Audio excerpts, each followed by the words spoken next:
الذين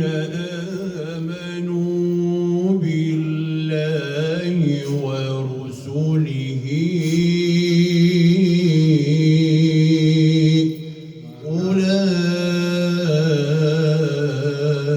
أولئك هم الصديقون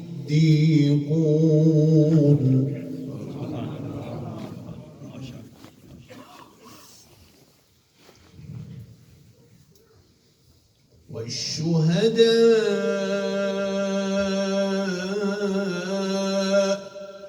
عند ربهم لهم أجرهم ونورهم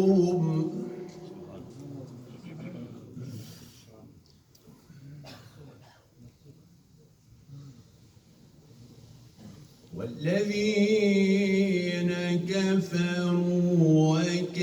وكذبوا بآياتنا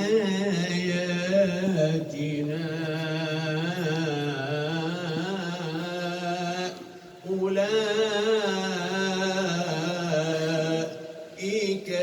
أصحاب الجحيم